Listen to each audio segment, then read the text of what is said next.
Detik-detik istri sah pergoki suami diam-diam menikah lagi di Medan. Viral di media sosial, seorang istri pergoki suami diduga sedang nikahan di Medan, Sumatera Utara. Dalam video viral memperlihatkan seorang istri gerebek suaminya sedang melakukan ijab kabul dengan wanita lain. Video ini pun beredar di beberapa akun WhatsApp dan media sosial yang diunggah oleh akun Instagram. Dalam video, seorang perempuan yang sedang merekam video tiba-tiba menanyakan kepada warga mengenai rumah yang sedang mengadakan pernikahan. Sesampainya di rumah itu, wanita mengucapkan salam dan dibalas oleh orang-orang yang ada di dalam rumah. Peristiwa itu berlangsung Jumat 27 Oktober 2023 pukul 10:30 waktu Indonesia bagian Barat di Jalan Titipapan Kelurahan Seisi Kambing, Kecamatan Petisa, Medan. Inisial perempuan pelapor IAA 32 tahun, sedangkan terlapor yakni Okta dan suaminya ADP. Kasus tersebut dilaporkan ke Polrestabes Medan pada Jumat 27 Oktober 2023. Sontak video tersebut mendapat reaksi dari beberapa warganet, seperti halnya tertulis oleh salah satu akun.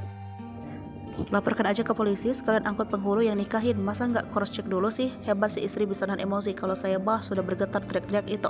Tak jambak tuh laki-laki, tulisnya. Apa nih? Iya. Dari mana nih? Dari Tangerang, Bu.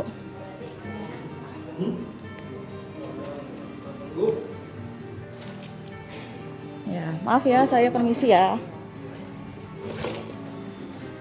Maaf.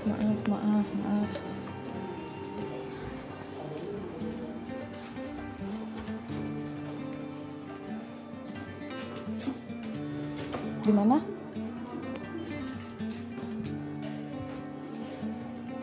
Hebat sekali. Stop, no. Saya laporin ya ke polisi. Selamat ya, semoga hidup bahagia.